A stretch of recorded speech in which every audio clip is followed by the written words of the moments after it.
Rain just passed.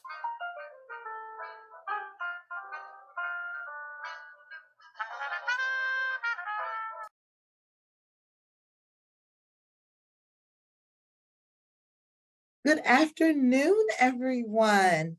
Thank you for joining us. We're excited to have so many people from across the country join us on behalf of the U.S. Department of Education, along with our partners, the Carnegie Corporation of New York and the Overdeck Family Foundation. Excuse me. We commend your commitment to join this conversation around how family engagement strategies can support student success. Together, we are raising the bar for parent partnership. I am Cecily Darden. I am the Special Assistant for Family Outreach at the U.S. Department of Education. We're committed to bringing parents, school, local, state, and national leaders together to really support this space of family engagement so that every educator and every parent has the tools and resources they need to form strong partnerships between home and school. Let me give you an overview of what we're going to be doing today.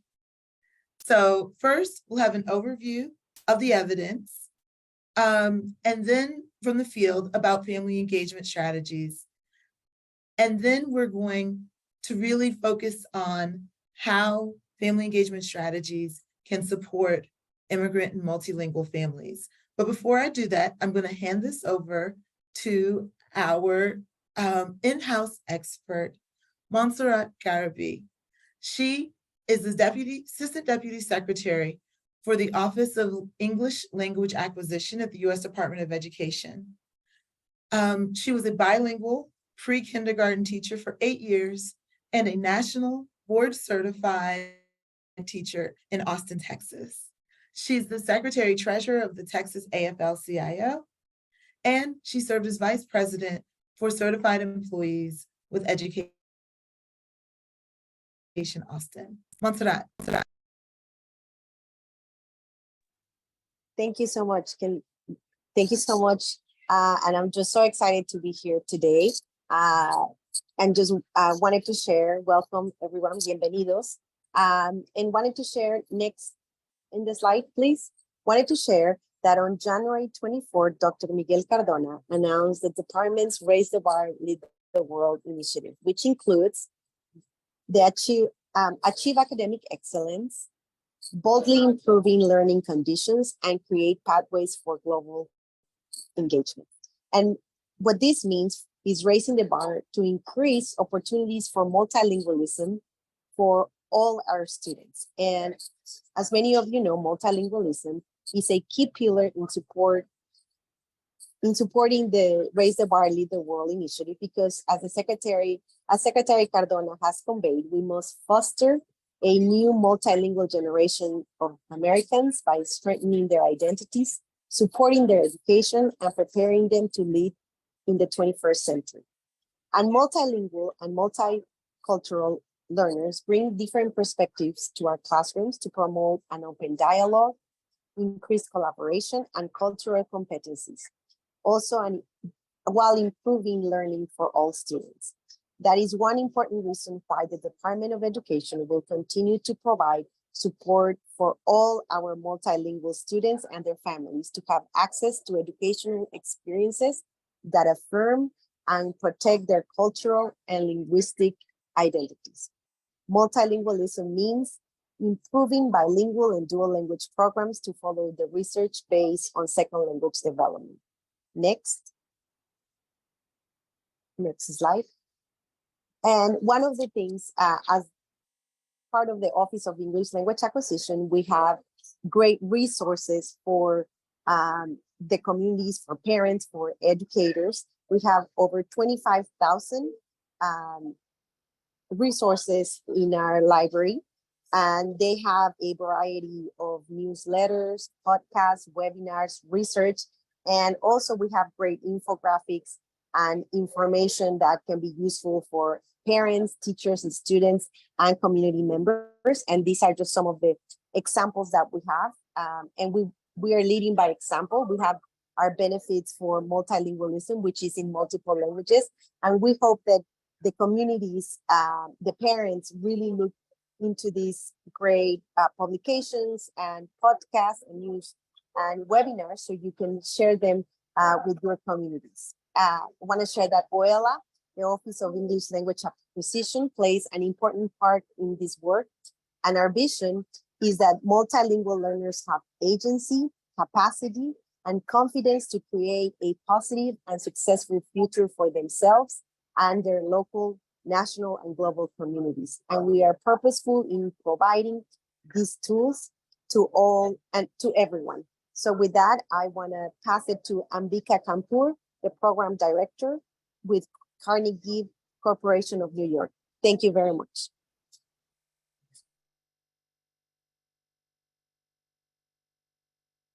Thank you, Montserrat. And hello, everyone, and a warm welcome to all of you. I'm Ambika Kapoor. I'm a program director in the education program at Carnegie Corporation of New York, one of the oldest grant-making foundations in the country. Carnegie Corporation has had a long history of making investments to empower families, communities, students, educators, policymakers, and the public as informed advocates in support of an equitable and high-quality education system. That's why we are so grateful to partner with the U.S. Department of Education and the Overdeck Family Foundation to present this family engagement learning series. The research is clear. We know that when families are empowered as true partners in their children's education, students thrive, schools are strong, and communities benefit. Our grants and other activities aim to bridge the gap between home and school and to involve families with diverse perspectives and backgrounds in co-creating and advocating for the kinds of learning experiences that will prepare every student to succeed in a dynamic global economy and to participate actively in democratic life. We want families, especially those from historically marginalized backgrounds and immigrant communities, to have access to information, activities, and support to keep their children engaged in school and learning. We also want parents to be equipped with the resources they need to be effective advocates for their children's education, for educators and schools to welcome all families and students, and to have the tools and competencies to do so. Today, 1 in 10 public school students in the United States are English language learners, and most of them are in grades K through 5. We believe all children deserve access to the best education possible, regardless of their racial and socioeconomic background or personal circumstances. And that, of course, includes immigrant and multilingual learners. To improve the quality of education in our communities, we must ensure that their families' distinct needs are met so they too are empowered to support their children's education. To start a national conversation about family engagement strategies that could support immigrant and multilingual families, we worked with Dr. Stephany Cuevas, Assistant Professor of Education at Chapman University, to write a report titled Becoming an Ally, Partnering with Immigrant Families to Support Student Success. That was just actually published today. You will find that report and many other reports and resources on family engagement at the URL of the slide and also in the chat. So with that, I'm actually going to turn it over to Dr. Stephany Cuevas. Like I said, she's the Assistant Professor of Education in the Attallah College of Education Studies at Chapman University. Her research focuses on Latinx family engagement in students' higher education aspirations. She will share some of her research and also moderate our discussion with the panelists today. So looking forward to our discussion today. After you, Stephany. Hello, I was joking earlier that I'm tuning in from California. So shout out to those of us on Pacific time. So good morning, good afternoon, good evening, depending on where you are. Very excited to join this conversation. So thank you, Ambika. Thank you, the Carnegie Foundation. And thank you for everyone that was involved in setting up today's webinar. And these conversations are very important.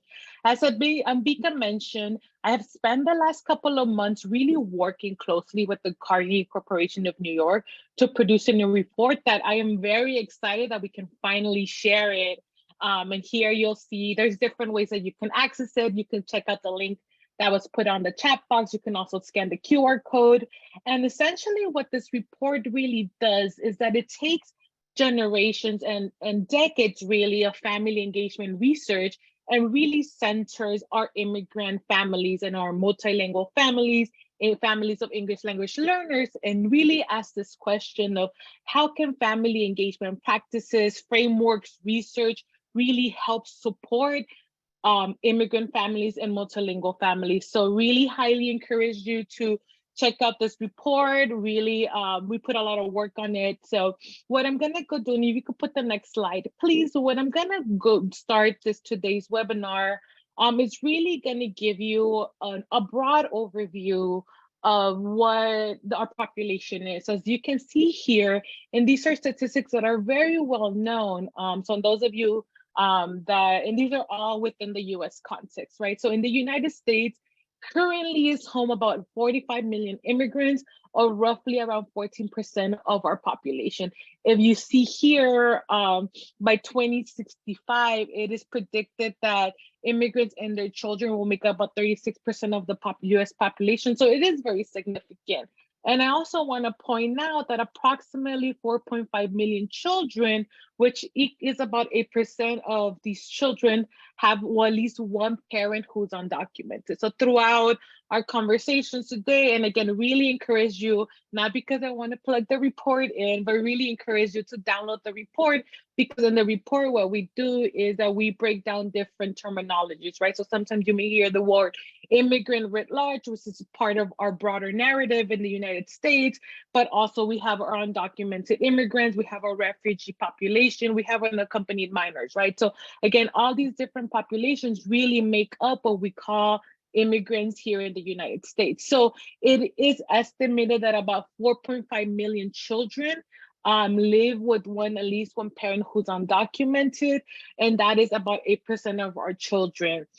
When I work with educators, I tell them that if you take these statistics, you're just as likely to work with a child that has one undocumented parent as you are to work with a child as part of a divorced household, right? So again, thinking what I want to encourage you all as we engage in conversation, as we learn from our panelists, as we engage in questions and answers, really want you all to think about your particular context, whether you're in schools, working directly with students and families in the classroom, where you're in school leadership at the district level, you may be in family engagement offices, or you may be a practitioner that's completely outside of the school setting that works in after school programs or non-for-profit organizations, right? So some of our conversation for today's conversation is gonna be framed around schooling, but I want you to take the initiative of expand out and really think about what's the implications for your practice, because here, again, about 85% of our English language learners engage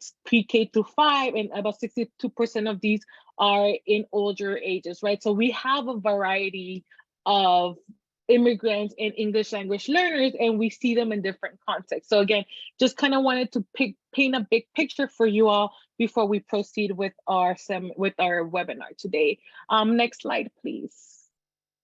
And then essentially, again, I'm a researcher and an educator, so we keep throwing this word around, like what is family engagement? And you will find that throughout different policies, throughout different research, we really have a lot of definitions of this term, but this is the one that I most personally like, is that, as you'll see, family engagement is a shared responsibility in which schools and other community agencies and organizations are committed to reaching out to engage families in meaningful ways, and in which families are committed to actively supporting the children's learning and development. So here you see that there's different stakeholders involved and actively helping all children's learning, and I would add their social emotional well-being and development. Next slide, please. And so there's different ways that family engagement practices, which we're going to be learning more about today from our wonderful set of panelists, organizations, and individuals present here today. Research really finds that when you have effective family engagement practices, essentially meaning with families, educators, schools, other different stakeholders are working together, you get effective family engagement practices that can help empower immigrant families to better support their children's learning and social emotional well-being. They also foster belonging and help families feel welcome. And then they also are, which we're going to be focusing on today, we really must center both the strengths and the needs of our immigrant families, right? So we must understand our families so we can address their needs, but also invite them and encourage them to really use their gifts and the assets that they come with them. And then can I get the next slide?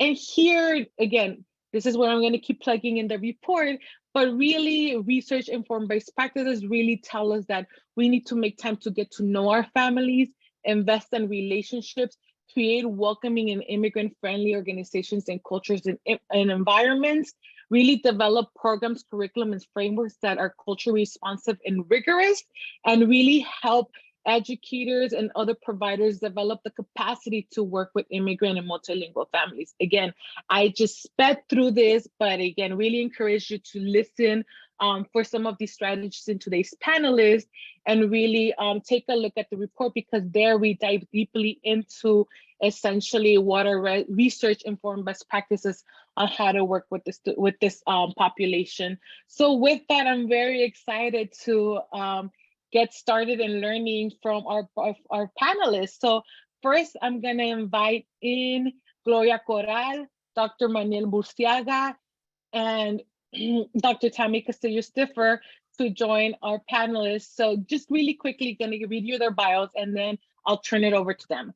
So Gloria Corral is the president and CEO of Parent Institute for Quality Education, PIQUE. Their expertise in policy to support dual language learners was cultivated over 25 years working in K-12 and higher education, including experience at the U.S. Department of Ed, the House of Representatives, and the Senate. Dr. Manuel Burciaga is Executive Director of Secondary Education with the Rialto Unified School District in California. He has worked in education for 25 years, including his experience as a teacher, assistant principal, and principal before taking on district leadership roles. And finally, Dr. Tammie Castillo-Shiffer is the Coordinator of Family Community Engagement for Santa Maria Bonita School District. She has worked in education for 19 years and in the family engagement since 2017, helping to build the capacity of district parents to support their children's academic success. And with that, I'm going to turn it over to them. Thank you so much, Stephany, and thank you everyone for joining this important conversation. I thought I would start just by providing you a little bit of background in terms of the work that BICA does. We're a social justice, educational equity organization that has been exactly doing what Dr. Cuevas said, partnering with families, with our educators and community partners for 35 years, really to support parents and families' ability to engage meaningfully to support their child's education. We serve families in their home language and in a culturally responsive manner to support them, to help them help their children achieve the dreams for their children, their families, and their community. We provide direct services for approximately 25,000 families a year, and our evidence-based model is being replicated in 14 states across the country. As you've heard already, the research is clear about the impact that engaging family has in a child's trajectory. And in the next slide, you're going to see how we have taken the work that we do with families really to focus on student outcomes. When families are provided with the information they need, when they have opportunities to develop skills and build community, they positively engage and support their children's educational trajectory, just like every child, just like every parent does. So we're very excited about being part of this conversation and look forward to engaging in the dialogue.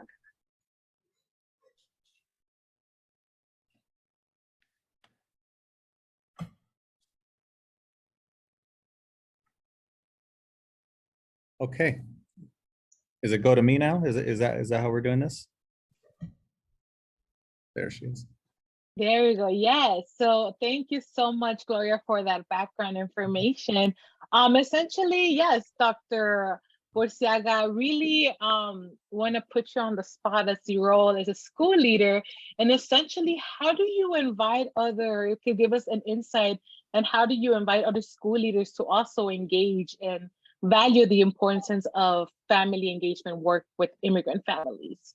It's a great question, and you use that in your presentation, one of the words, but it really starts with commitment.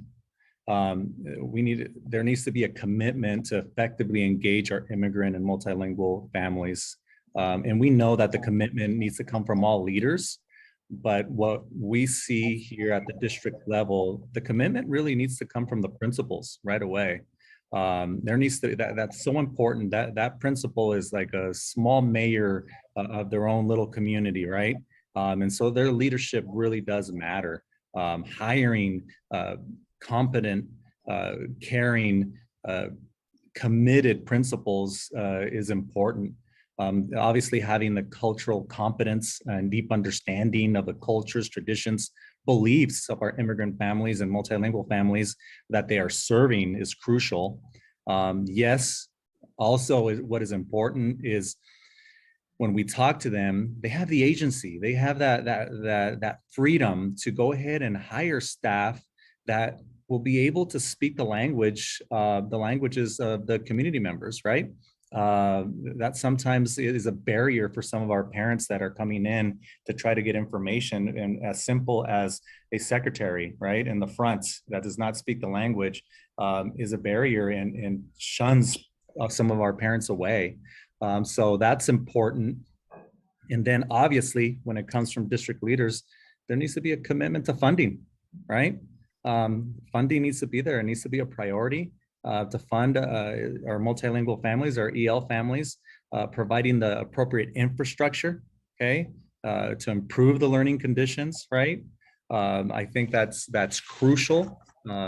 We also need to hire, obviously, teachers, right, that are on board with this commitment, that they are, the professional development is there, right? That they are developing the capacity to be able to work with our immigrant families.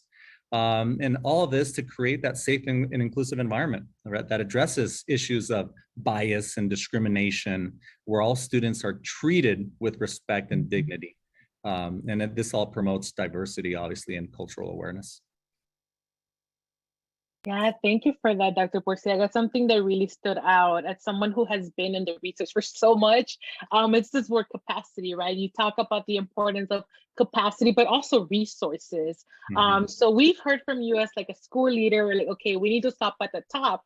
But now I want to shift it to Dr. Castillo-Shiffer. So you've been doing this work of family engagement for at least 17 years, right? So like I mentioned at the intro. So now let's say in an ideal world, we have what Dr. Burciaga have. We have the buy-in from our leadership. We have the funding.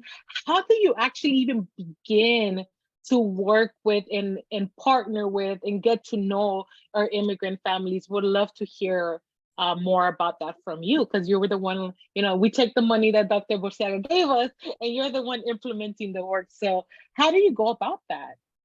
Well, I'm so excited to answer this question. The first thing that we do is we begin by creating a welcoming environment. We need to make sure that our schools are accessible to our parents, to the students. And when we look at the schools, we want to think about our signs out front. Are they multilingual? Do we have clear directions and instructions? Those types of things are critical just to make sure that folks can actually come into our schools. The other thing we need to do, Dr. Burciaga talked about capacity building. We need to train our staff to interact with our families in culturally responsive ways. Even if the person isn't multilingual, we need to be able to provide that language access for our families.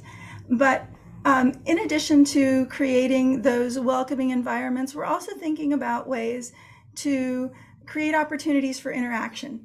So part of what I love to do is have events for families where we celebrate culture, where we just come together and do art activities. Those types of events allow school staff and families to interact in a little bit of a different way. So it's not about discipline or it's not about academics. It's about seeing each other as people and having the opportunity to engage with one another. And one of the most important things that sometimes folks forget to do is, you know, we sit in our desks or we are in our offices and we think about what we would like for families. But really, we need to ask parents. We need to ask our families, what is it that we can do as a school district? What is it that we can do as an organization to best meet your needs? How can we support you? And in my school district, we've done that by creating advisory groups. We've looked at our parent population and said, where are we missing the mark? And we've reached out to those parents to sit around in focus group style interactions and ask from a place of humility, how can we do a better job of reaching out? How can we do a better job of engaging with you? Parents are the experts. And so when we ask them this question and we really put forth that effort, we've had fantastic results from just those conversations. And when we come through and we implement those recommendations, that really goes a long way in building trust. And parents and families know that we're really committed, that we're going to do more than talk about it. We're actually going to do the work. So that's our best way to do it.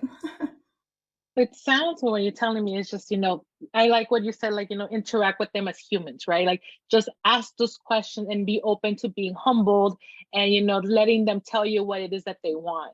Right. So I appreciate you for sharing that, Dr. Castillo-Shiffer. And I'm going to switch it over to Gloria. Okay, so we have the practice, we have our funding, our leadership, we have our practitioners developing relationships.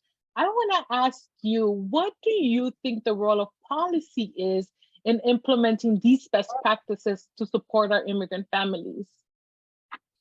You know, I think you've heard directly from the experts really doing the work. And I think the policies, there are really three really important critical roles that policies have in supporting these practices. One, and we've alluded to them, is what is the policy around resources, financial, budgets, capacity building. The second really is around infrastructure. Dr. Castillo mentioned it, right? What is the district, the school really building as part of their welcome back to school or a welcoming environment, right? That's a policy of having, as Dr. Castillo said, signs in multiple languages. It's a policy, a practice around really building the kind of communication efforts that are needed in order for you to communicate effectively. I think, you know, you heard about staffing and infrastructure and training of staff, right? It does not matter that the staff are themselves not multilingual. It's the fact that valuing the language, valuing the culture is really about a value and not a language constraint. I think and we can talk about, you know, examples like having parent liaisons, community engagement personnel. I think the last and really critical part, which Dr. Castillo and Dr. Burciaga mentioned, is what are the practices, right? That's a policy decision around, do you do a home visit? Do you do a community needs assessment? Do you know the community? Those are practices around strong policies. The other thing, and I think it's so important that you've heard here today, is about who is in your community that can provide supports, right? The work that we do is around really looking at families, education partners, and the rest of the community. So who's in your community? What community-based organizations are supporting multilingual learners and their families? Libraries, federally qualified health centers, recent immigrant organizations.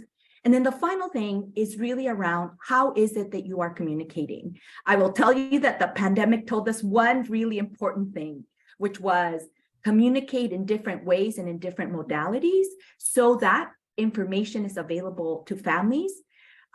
Whether it's not via text, whether it's flyers, whether it's, you know, marquees, and doing that consistently in a way that's responsive to the culture and the community is how these policies really impact a family's ability to engage in a respectful, I think in a thoughtful way with their educators, because that's what families want, is to support their child's ability to thrive, just like every other parent.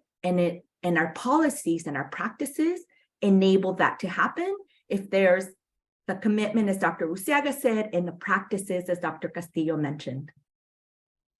Thank you so much. I hope the audiences are, I'm taking notes, like I am just like making sure, and I see a lot of connections in what we're engaging. So want to thank you all before we go into our next panelists, but we'll come back to some of the common threads that y'all have mentioned. So thank you, Dr. Castillo, Dr. Burciaga, and Gloria for sharing your experience. So next up, I'm very happy to welcome to our panel, Veronica Crispin-Palmer and Jessica, hold on, Jessica, I want to make sure I get your name correctly, Jessica Omuro-Hede, who are going to be sharing a little bit more about their work. So first, a little bit about Veronica. Veronica Crispin-Palmer is the co-founder and CEO of Rise Colorado, which focuses on family engagement and community organizing as families and students of color lead the movement for educational equity. She began her career as a TFA corps member and has over 16 years of experience as a community organizer, teacher, coach, and social entrepreneur. Jessica Omuro-Hede is a director of mental health and counseling for Aurora Public Schools, where she leads efforts to enhance support for student behavioral health needs. So I'm excited to learn from you both, so take it on. Thank you so much. Thank you, Dr. Cuevas, and thank you so much to Carnegie Corporation of New York, Overdeck Foundation, and the U.S. Department of Education for bringing us all together for this very important learning opportunity. Grateful to be here with you all. So again, Veronica Crespin-Palmer, co-founder and lead executive officer of RISE Colorado, where we focus on family engagement and community organizing for educational equity alongside low-income families of color. So we're going to talk to you today about holistic family engagement and strategies to support immigrant and multilingual families. Next slide, please. Our mission at RISE is to educate, engage, and empower low-income families of color to rise as change agents for educational equity in our public school system. We believe in family and student-led change.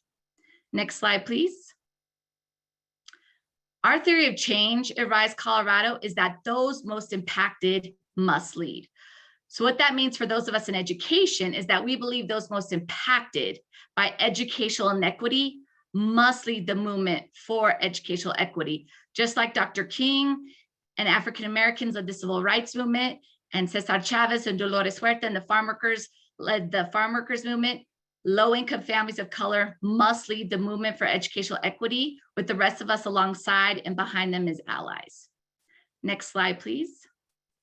So now we're going to talk about holistic and family engagement, and how RISE defines holistic family engagement is really meeting families where they're at, providing them access to resources, tools, skills, and strategies they need to be able to fully engage and support their children's education. Next slide, please. So at RISE, we have a multiracial, multilingual, multicultural, and multi-generational approach. We're very blessed to work in Aurora, which is the most diverse school district and city in the state of Colorado.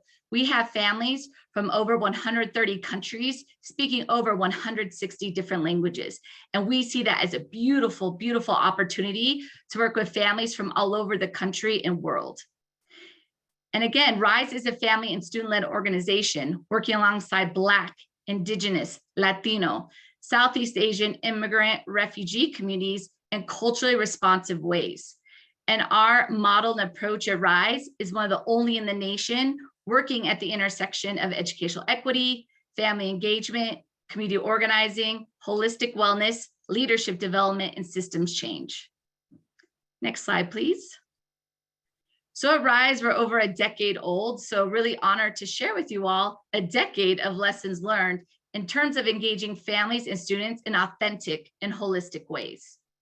So number one, deep relationships. We've heard that.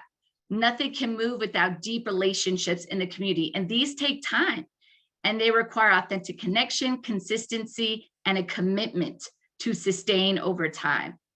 Number two, so important, trust families and students to lead. We at RISE know that families and students have the solutions to our most complex challenges in education, and we must trust them to lead, with us following alongside and behind them to implement their solutions to our pressing challenges. Three, meet families and students where they're at. Provide the resources, skills, tools, and strategies so that they can engage and step into their power the ways they see fit. Number four, really center and amplify family and student voice. Make sure they speak first, that they set the agenda, that they lead what needs to happen in terms of our work in education. Five, families and students must be the architects and not the objects of policy.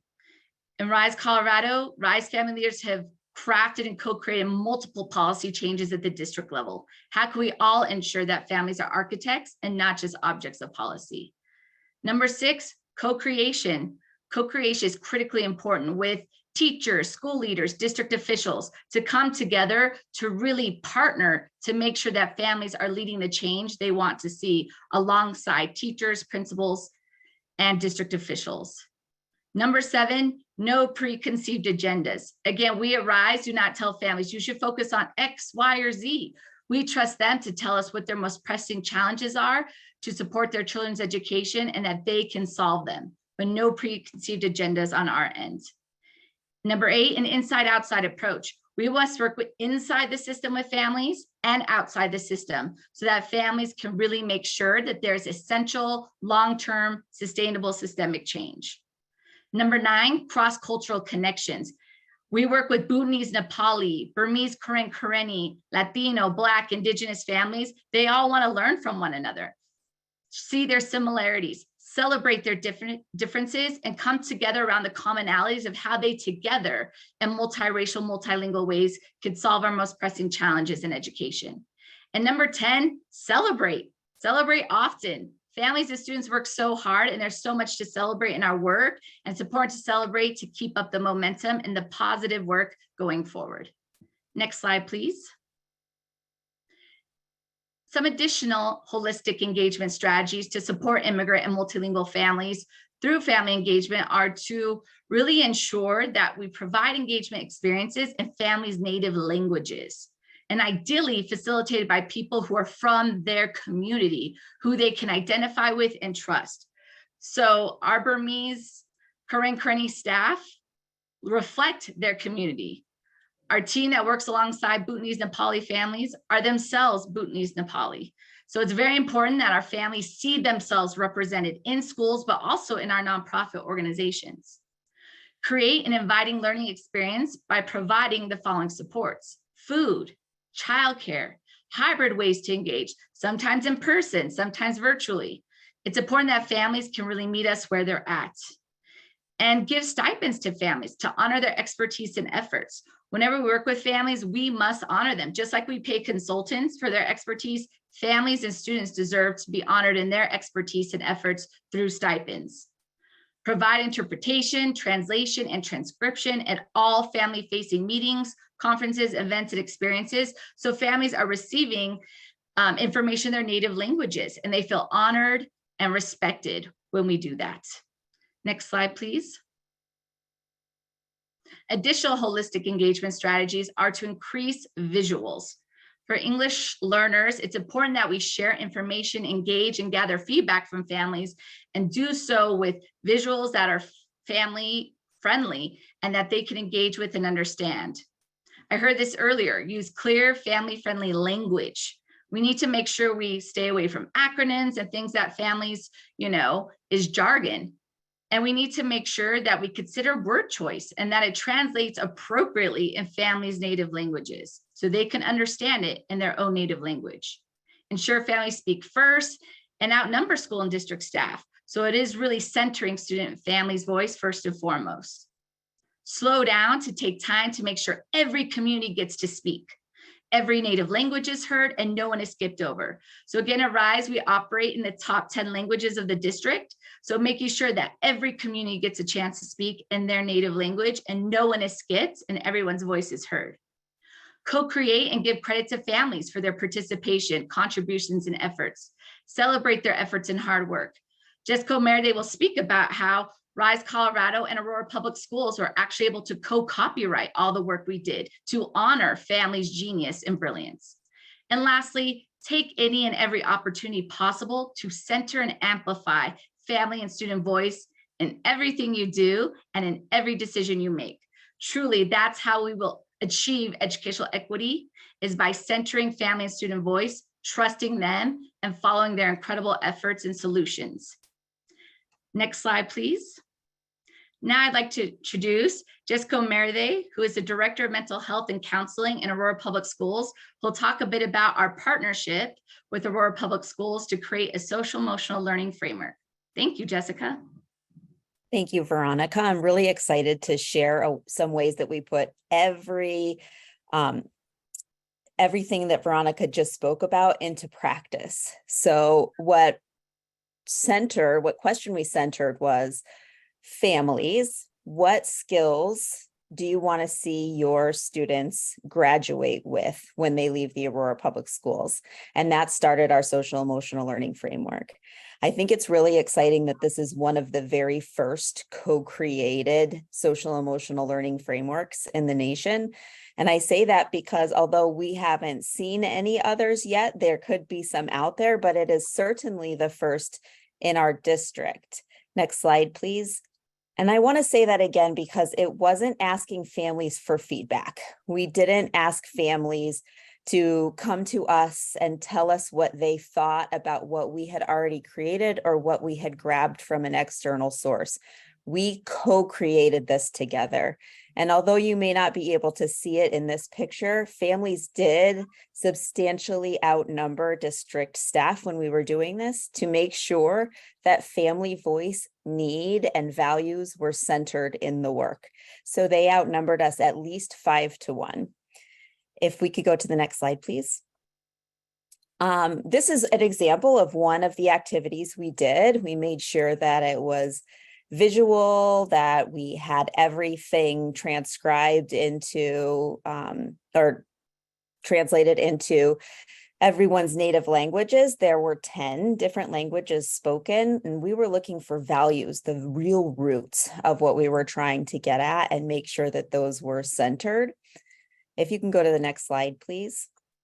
Here is the entire social emotional learning framework that we came up with. I think it's important here to know that every word is in the community language. The community gave us the language, and then we put it in front of each other. All the behaviors there were from families, but we also looked at what school leaders, school staff were asking for, and also what employers and colleges were looking for.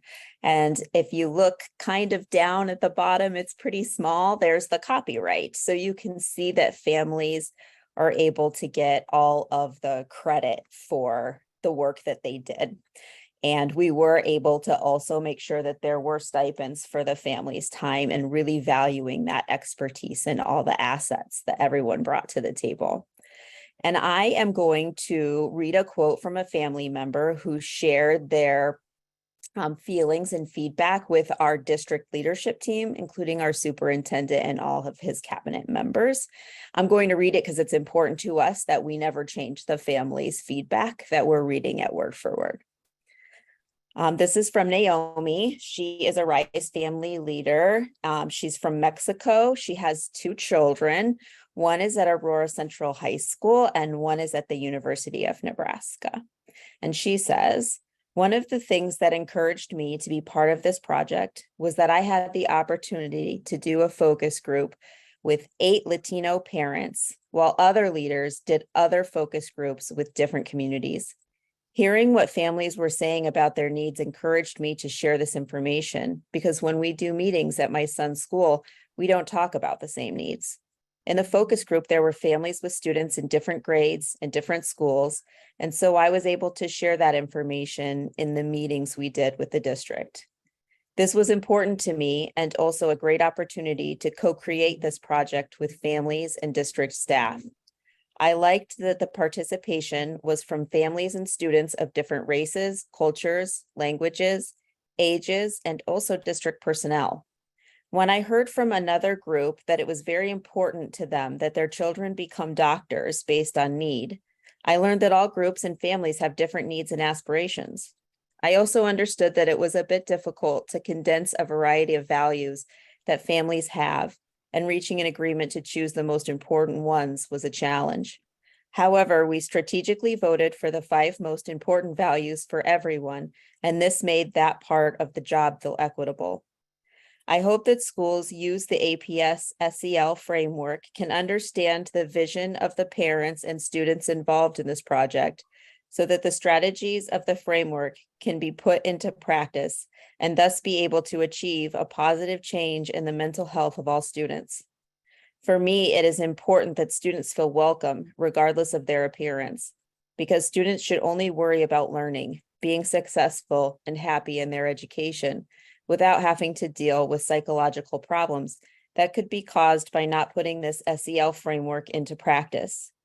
Thank you for your attention, and I look forward to continuing to work together to ensure the academic achievement of all students in the district. When this was presented, it was transcribed into English, and Naomi spoke in her native language of Spanish.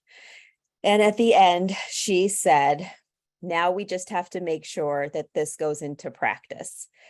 And that's where we're at moving forward, is making sure that we take this hard work and continue to co-create, co-plan, facilitate professional development and check back in, because this was the beginning of the work. And we're still working on making sure that this continues throughout this year as we're focusing on adult social emotional learning and how to incorporate the social emotional learning skills identified by the families into academic core content embedded throughout the day. So for me, I'm just going to put my contact information into the chat and our website, because right now the resources are us. We're working through it and having conversations about how we can make sure that this work continues.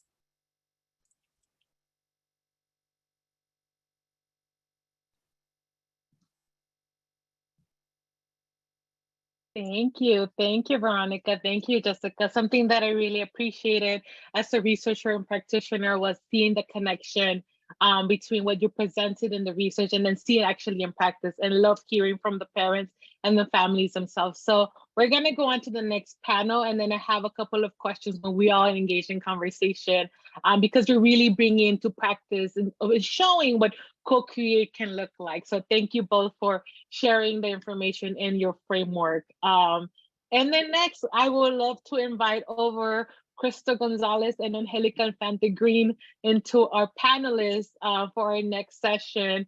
So quickly give you their bios and then I'll let them take over. But Krista Gonzalez is Executive Director of English Learner Success Forum, where she collaborates with national experts, organizations, educators, and content developers to increase the supply of quality K-12 instructional material that meet the needs of the growing English language population. She started her career as a fourth grade bilingual teacher in Houston, and she most recently served as the K-12 program officer at National Foundation. Angelica Infante-Green has served as the Rhode Island Commissioner of Elementary and Secondary Education since April 29, 2019. As commissioner, she has led several major reform efforts to improve education statewide.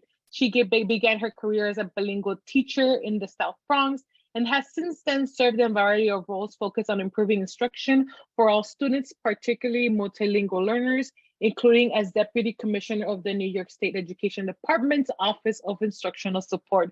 Very excited to hear from you all and take it over. All right. Well, Dr. Cuevas, thank you for the introduction. And I just want to thank everyone for this opportunity, and so happy to be with everyone here, and especially my colega on this fellow panelists, the Commissioner Infante-Green. So to start off, I just share a little bit about what we do at the English Learner Success Forum. We are a nonprofit focused on ensuring the instruction our multilingual learner students receive is not only culturally responsive and inclusive of immigrant experiences like many of our students, but also rigorous, meaning that they're learning grade level content. They have access to that every single day. And it's with both language and content being taught simultaneously. So this is, why we decided to focus on materials. It has not been the norm in the past. And so this is our explicit focus, which makes us somewhat unique in our ecosystem with our multilingual learner advocates and organizations. Next slide, please. So the visual here shows the shifting student demographics and gives a visual representation of the growth of multilingual learners in our US schools. And this has been over the last 20 years or so. Nationally, I think many of us on this call know that English learners are one of the fastest growing student populations in our public schools. And while we may not be surprised to see states right here, as in California, Texas, Florida, New Mexico, with over 20% of student population categorized as English learners in our system, there has been an over 200% growth in the Southeast. So you're looking at states like Tennessee, Arkansas, Georgia, over 200% growth over the last 10 years.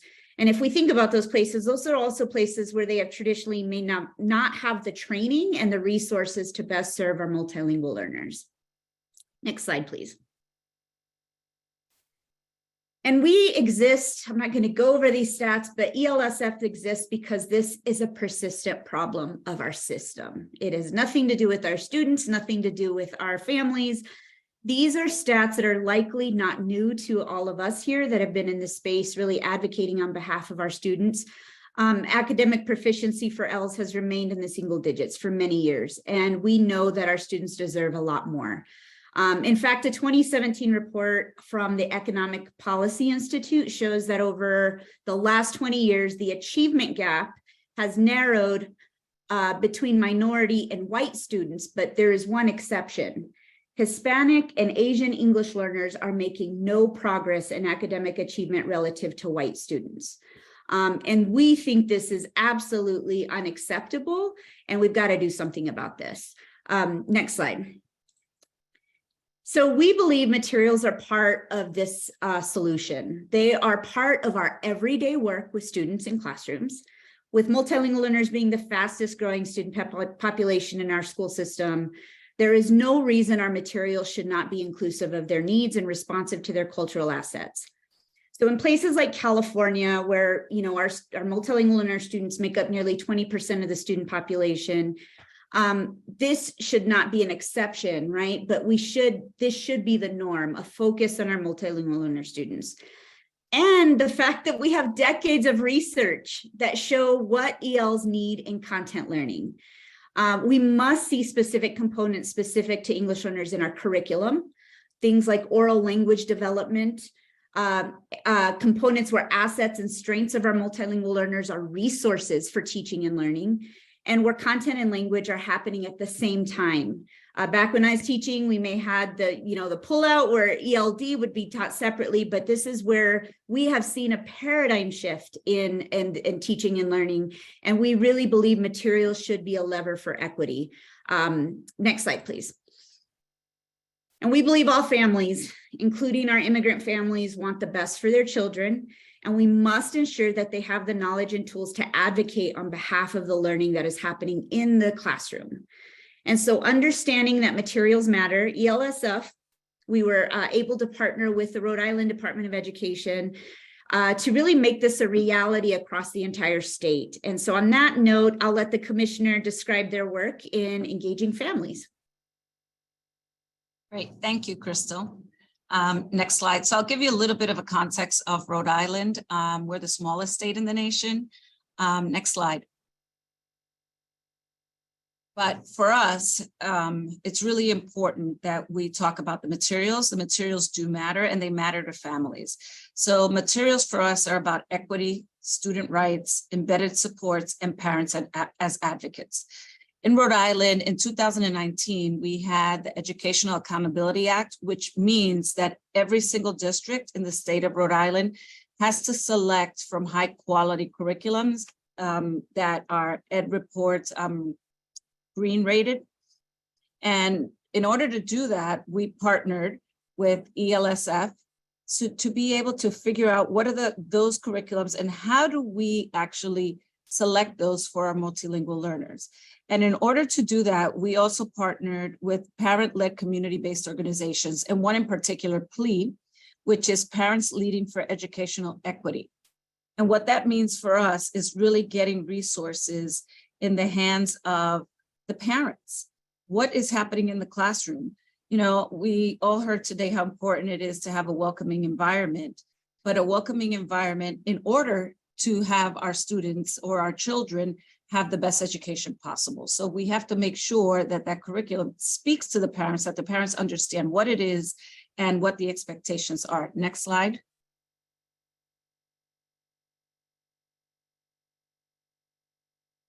So we created something that's called the Multilingual Learner Success. We presented it to Dr. Miguel Cardona. And part of that work was really about what are our expectations for multilingual learners? And then what is the expectation that we have for ourselves in every single district in the state of Rhode Island when it comes to engaging parents and building tools? So working with these community groups, we are building the tools, not just in Spanish, about how to communicate and how to advocate and how to talk about curriculum, but also in Cape Verdean Creole, Arabic, Chinese, Portuguese speaking populations. And right now we're piloting it with the parents so that we can actually have that for our entire state. but we want to make sure that that communication toolkit speaks to everything that we have in terms of expectations for the curriculum, for the multilingual learner blueprint that we have, and the strategic plan. Next slide, please. So for us, it was really important to look at ELA and math and the professional learning and foundational literacy tools. And all these things that we've created and that we've used the framework from ELSF, we have to be able to communicate and work with parents. And what does that look like? How do you unpack that? How do parents learn to lead those conversations? That's the work that we are currently doing. And for us, that is really important. And it is part of what we see our responsibility. Is not to talk to parents, not to give them the information, but have them understand it and build it and share it across the state of Rhode Island.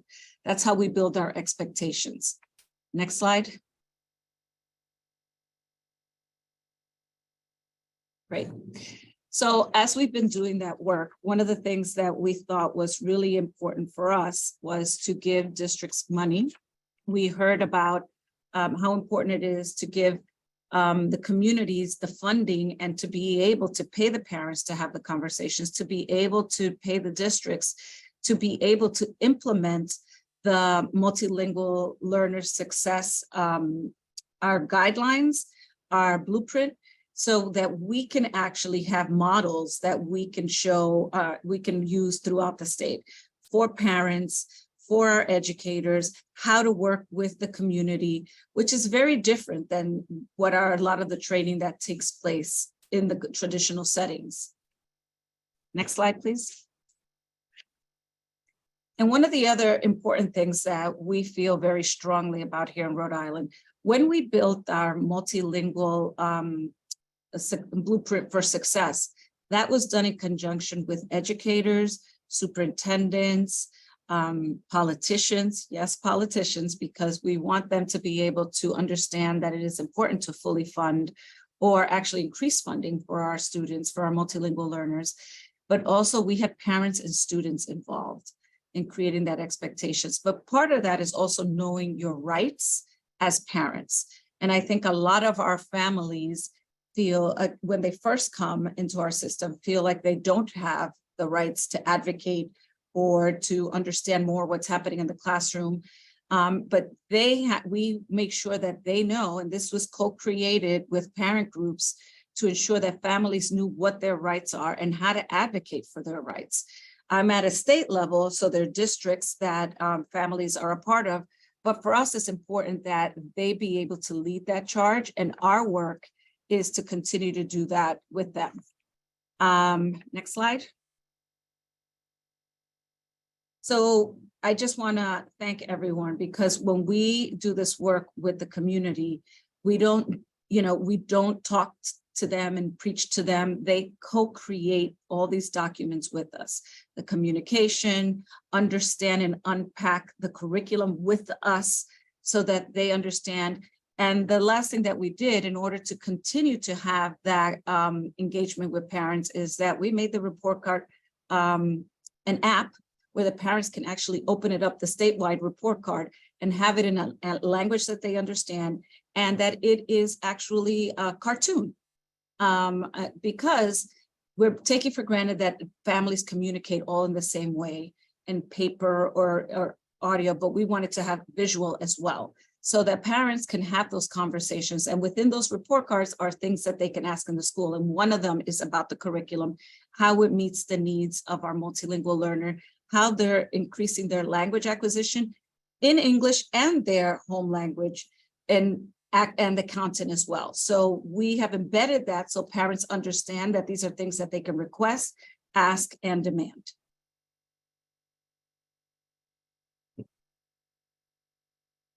Thank you. Thank you both, Commissioner Infante-Green and Crystal, for sharing. Something that I really heard and I really appreciated from both conversations was like this concept of co-creation, right? Of inviting, asking, and co-creating and co-owning. So really appreciated that. So with that, those were our three panelists. So now I get the distinguished pleasure of just engaging in conversation. I have a couple of questions prepared for our panelists. that really stand out. So I'm actually going to start off with Commissioner who just presented. We've been talking a lot about like co-creating and access and, you know, the importance of leadership. But from your experience, how have things changed since you introduced the blueprint in Rhode Island, right? So now that you have some, you know, time to kind of reflect, but how have things changed in your schools, particularly in your work with English language learners and their families as well? Yeah, so one of the things that has definitely changed is that we are very big on language here. So multilingual learners is important for us so that people understand that it's not just about learning English, but it's really about seeing parents as assets and as entities that they're part of the entity of the school community. So they are expected to be working with the communities. And I think that has changed because we have made that expectation very widely known, and we are monitoring for that. So part of our role is to go out into the districts and ensure that what we said is best practice as a community and what our expectations are for our multilingual learners in our district are really actually happening. So it's not just a compliance piece, but it is really going out and really understanding that this is the expectation for everyone. And it is pretty clear and we're owning it. So we've seen the change and really having these conversations with parents, with people that look like them, that look for them, and to really give them accurate data. Because I think that for a long time, the information was not as crystal clear as it could have been for our families. Yeah, thank you for sharing that. Something that I heard throughout all three panelists is really this idea of not only sharing resources and information, but also sharing them in ways that are culturally responsive, that they understand, and that are just, you know, accessible to the different families that we work with. So with that, I want to encourage all our panelists to turn on their cameras and engage in conversation. I'm now switching into my professor mode and just really want to engage in conversation because I think that this is the fun part. So I will be asking some questions that I have prepared, but if panelists want to talk to each other, please feel free to use the raise your hand function so we can coordinate like if we were in live person. But I really want to start off this question. I'll start off with Veronica and then we can take it from there. But you've all been talking about the importance of developing relationships, right? Getting to know your families, but how do you actually do this, right? Like, how do you go about building trusting relationship with immigrant and refugee families, especially when these families may have some traumas coming into the United States, and they may also face some worries about their immigration status, right? So we, you know, we as educators have all this form, like we know that we need to develop relationships, but sometimes they don't want to develop relationships with us. So how do you even begin to build relationships? So my other panelists be on call because I don't mind cold calling, but I'm gonna start off with Veronica. Thank you, Dr. Cuevas, for that really important question. Yes, the basis is relationships. So how do you build those relationships? It's really to us starting with the mindset that families, like the commissioner is saying, are assets, that they belong as part of the education system, and making sure families know that we need your expertise, your genius and your brilliance. You are your child's number one teacher and advocate. So we need to hear from you. What does your child want to learn? Go on home visits, get to know that family personally, to really see like what interests you, what are your values, what are your hopes and dreams for your child's education, and then incorporating that. When I was a teacher in Los Angeles, that's what I did. Went to go visit families, got to know them personally, shared my story. I don't just ask of them what I don't expect of myself. So if I ask them to share my story, I share my story, what my hopes and dreams are, why I became a teacher, why I do this work, and then open it up for them to share what they want their children to learn, while simultaneously asking the students, what do you want to learn? How can I engage you in my third grade classroom to make sure that you feel welcome and want to come and learn every day? And then also really remembering that in addition to the assets families have, many of them literally risk their lives to come to this country. So the resilience they have, the perseverance they have, how do we make sure that families know that you are powerful, you belong, and we want to learn from you? Many of our families, our Latino families, Burmese, Krenny, and Bhutanese, Nepali families, were educators in their home countries. But when they come to the United States, their degrees and certifications aren't acknowledged. So how can we tap into those incredible assets to make sure that they know that we need you to support us in educating your children? You are your child's first and foremost teacher. So really showing families we're here, we're going to be consistent, and we're going to support you with educational resources, but also those holistic resources we talked about, because it's really hard for families to show up when they don't know if they'll have food or a roof over their head. So we need to partner as an education system and nonprofits to holistically support families to build that trust so they can show up every day to make sure their children receive the excellent education they deserve. Thank you. Thank you. I'm going to invite other panelists to have anything to add to that. But now I want to get a little bit more specific, right? So like, okay, we have, let's say in our ideal world, we're doing that relationship trust, right? Like you all mentioned that it takes time, but it's important time to invest, right? So what advice would you all give educators looking to strengthen their school's family engagement practices with both immigrant and multilingual families, right? So like, okay, we have established that it's important, but what advice would you go about to helping educators, broadly defined, right? Not just our teachers, but our leadership, our school folks, what advice would you have for them? I don't know who's gonna be my brave soul to begin this before I start cold calling. Dr. Cuevas, I'll jump in. And then I'll go to you, Commissioner. I think it's really important to underscore that meeting families where they are is how you build community. That really understanding that, you know, families come with hopes and aspirations that every parent has for their child, and understanding where and how to build community means that I, as an educator, need to understand the values and their experiences. I don't need to just speak their language. So I think it's really important. Someone asked a question about how, you know, our teachers don't know how to work with multilingual immigrant families. That's right, but it's sharing your story of humanity is how you connect with a caring parent, with a caring grandmother, right? It's that connection to the community and the values around enabling that parent, that loving adult for that child to be effective in engaging. And it's going to look differently, right? But it starts and begins with the adults talking to the adults about their shared aspirations for that child's well-being, their holistic well-being, food, you know, trauma, social emotional well-being. These are all things that we all need. And so I would invite us all to not forget that really elemental and basic need to connect in a human to human way. Home visits, visiting a mosque, visiting a church, visiting a park. This is where community is, and as part of the community of educators and activists and supporters, it's finding a way to be there in the spirit of humanity.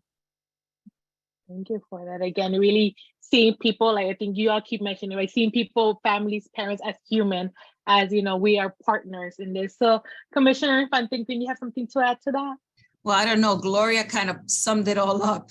But I will add that it's also important to, once you respect, the parents have to trust you, right? Have to trust that you have their child's best interests. And that means delivering on whatever you say that you're going to do.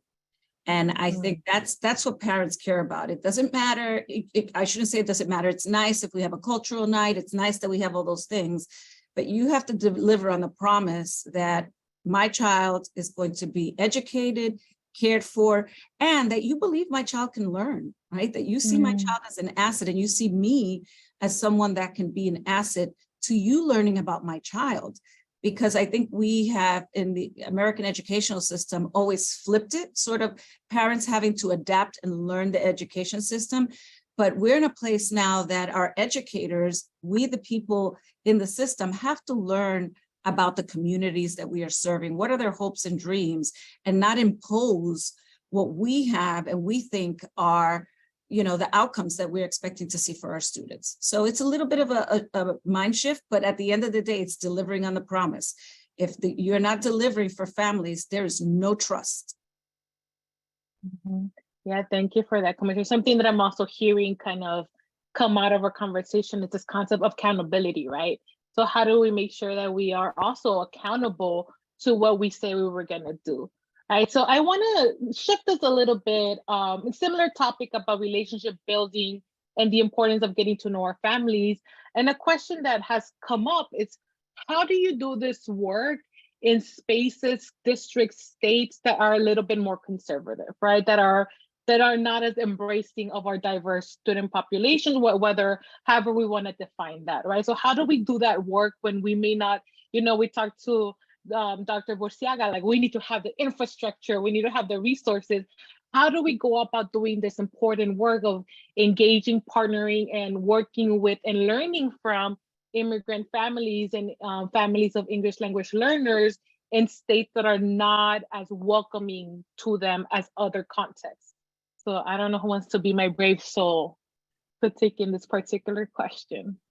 I will go ahead and start this. And I know that I live and work here in California, and people might think, well, you know what, it is a very progressive state, but we do work in counties, we do work in cities that are very conservative, right? Very conservative. So there's pockets everywhere, there's cities everywhere. But I go back to what Gloria Corral from Pique said about humanity. It is important to hire, people with character, to be kind, but with kindness comes accountability. I think it comes together. And when I say that, we're accountable to do the right thing. And so if we have immigrant families, multilingual families that are here and want to learn, that's what we need to do. One of the things I think it was Veronica that was talking about the visits that we did.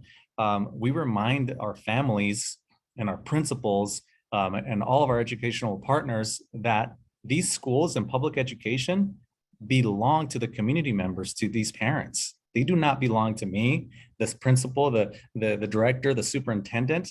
They belong to them. So welcome them. Yes, we do home visits. Yes, we do those things, but come on over.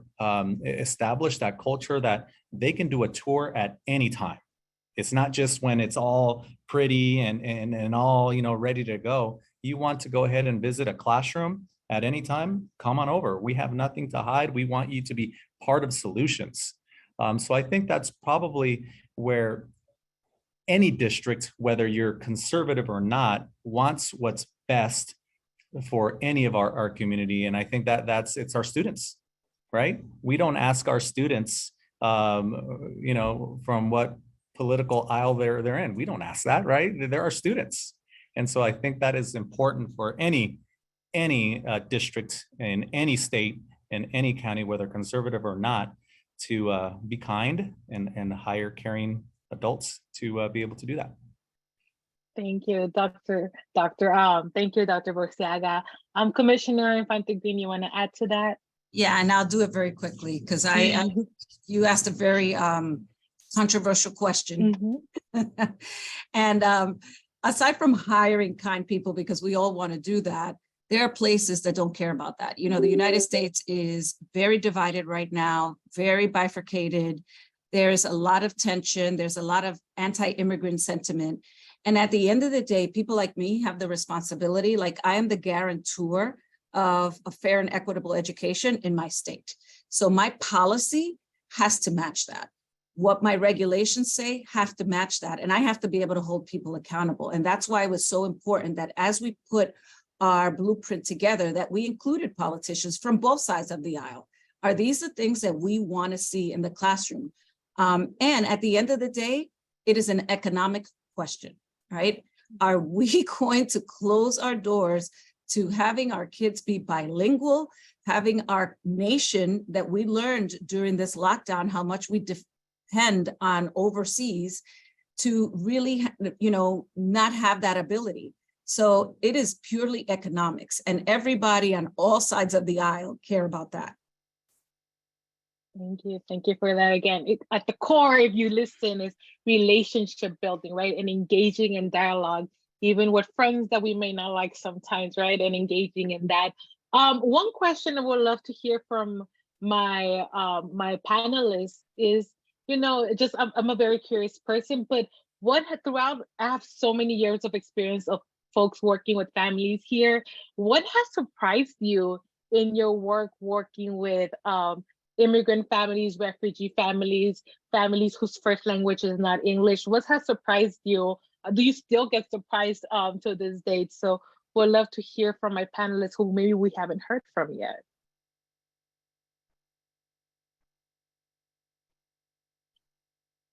I'll jump in here. I'm always pleasantly surprised at how much our families are willing to engage with us, even though they might not always, you know, feel comfortable at first. But once you reach that hand out and you let them know that you are really trying to make an effort, they are very willing to engage with you and trust you and understand that you're coming from the right place. So our families are just really an amazing group of people. At least that's been my experience. And they're always willing to put in the time and the effort because they see you putting in the time and the effort. So they'll match your energy. If you're out there working to be part of the community and you're working to offer opportunities, they will come in and they'll engage. So that's always, that was something that has been a pleasant surprise for me. Thank you for that, Dr. Castillo. Anyone else want to add before I go to my next question? Anything still surprises you from working with families?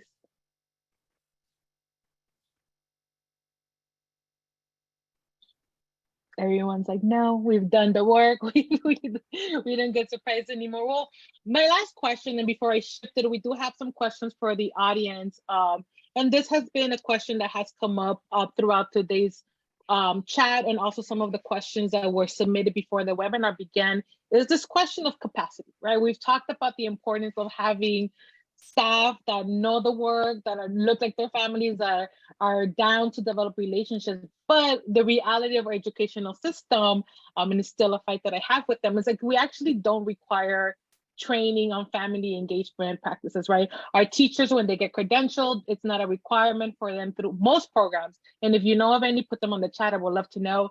But how do you go about helping school systems, whether it's schools, districts, develop this capacity to work with immigrant families, right? So how do you go about that? How do you train educators to work with English language learners and families of immigrant families as well? Go ahead, Crystal, you're my first hand. This is a very important question, and I think it comes back to really trying to dismantle some of the systemic inequities that already exist in our system. So if we allow ourselves, we're going to go into those same silos where family engagement is located somewhere else, multilingual learner department is located somewhere else, and then you have academics, and they are rarely talking. So I think one of the things that we do at ELSF, for example, and this surprises people, but it is around change management. It's around changing mindsets. And so I think with family engagement and in our multilingual learner students, part of that is it's so hard to dismantle those departments of like, well, they're family engagement, they're multilingual learner, but how do we ensure that families and multilingual learners are embedded throughout the entire teaching and learning ecosystem of what's happening at the district level, what's happening at the even at the state level, right? And it's surprising to me to this day that we have to bring people to the table to begin with. And it is not, sometimes it's like, well, that's not my job description, or that's not my duty. And it's like, these are all of our students and these are all of our communities. How is it siphoned to one department or one community, right? So I think a big step is just this mindset shift, and even how we as leaders and educators in this system, how are we going to actively work to dismantle those silos that we know are really an impediment to doing the work well, right? And so all of our students are everybody's responsibility, and all of us have to have a table advocating on behalf of these students and our families that are really critical to just to the to everyday life of what we're trying to build. Going back to Commissioner's point on like, this is an economic responsibility. Not only that, but this is also what you do as a human system, that we are all caring about the well-being of our students. So I think the mindset is the first step that we got to work on. Thank you for that, Crystal. I see you, Jessica, and then I'll go over to Veronica. One thing that we were able to do in Aurora Public Schools is actually require the credential for the culturally and linguistically diverse education.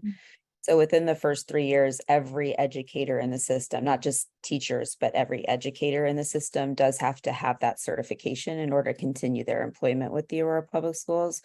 We were also able to move our culturally and linguistically diverse department under our curriculum and instruction department, so it isn't separate. And everything is needs to work together. An additional thing that we're doing, because that doesn't mean the work is done, just because you have a credential doesn't mean that you're able to implement and really continue that work in the classroom or whatever capacity you're serving the district in, is really to continue to build that into the fabric of all of the professional development we're doing, including coaching and walkthroughs. In addition, our 90-day plans, which educators are required to do twice a year, they include some components of making sure that you're going to be connected to at least one adult in the school and develop a sense of belonging. And if we want that for our kids, then we also have to make sure that we are genuinely interested in curiosity and finding out more about all of the kids and the families that we serve and how belonging actually looks and works. Do we have the right types of clubs? Do we have the right types of sports? Do we have the right types of teacher interactions? Is every interaction attuned and caring? So those are some next steps as well. Thank you, Jessica. Something that I heard from you, like going back to one of my early questions to Gloria, is like the role of policy, right? So like if we put it somehow in a policy and make it like kind of a requirement for you to engage in these conversations, we can make that change. Veronica, you're up next. And then if you can also, in your years of experience, how do you not only train our educators, but their leadership as well? Thank you. And I agree with everything everyone has shared. And I'll say, yes, getting my master's in education, all my credentials, I had one 30-minute segment on family engagement. It really came from my why. Like, why did I want to be a teacher in East LA as a Latina? Like, my why is what drove me into the family engagement piece without having that professional development. But yes, it is a big gap we need to address. And so the way RISE works with educators is really on a school-based level that then boils up to the district level. So we work in schools with teachers around race consciousness. So to think about their mindsets of how they approach their diverse families and students, right? Then we also work with them around best family engagement strategies. And we do that through our workshop series called the Parent Opportunity Gap Night, where we actually train teachers, to your point, Dr. Cuevas, leadership development around how do you actually present data to families from a national level to a state level to a local level to your very own school. And a lot of educators are like, no, families are going to get upset.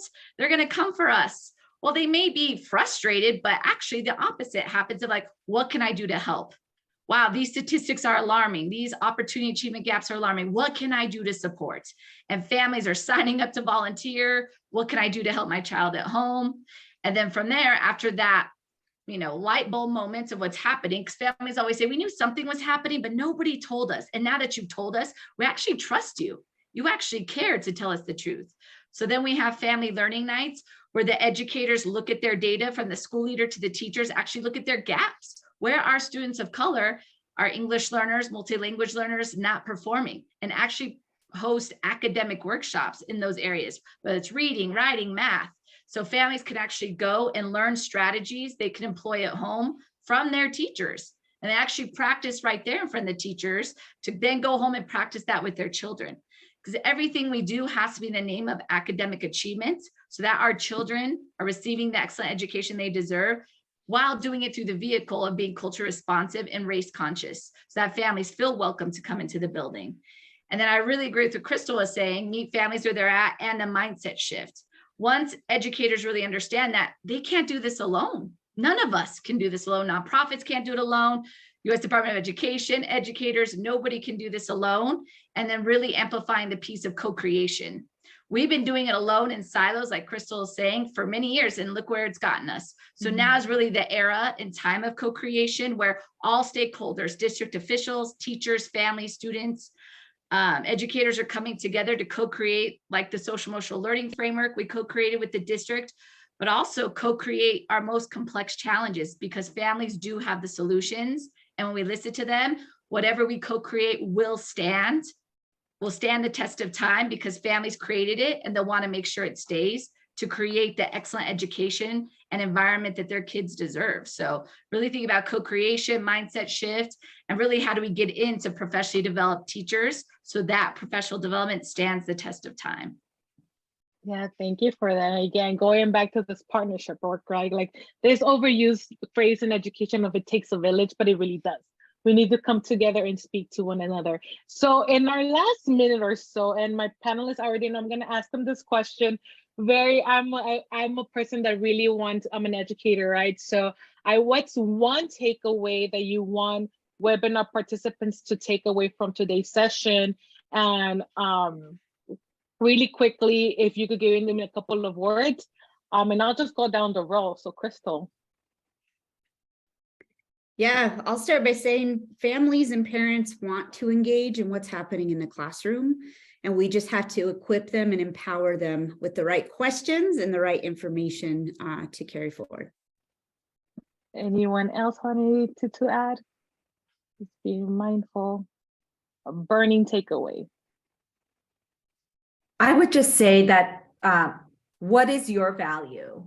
How is it that you're living your value of embracing the welcoming and the spirit of engagement? So when you start from within, then you're better able to look at your practice.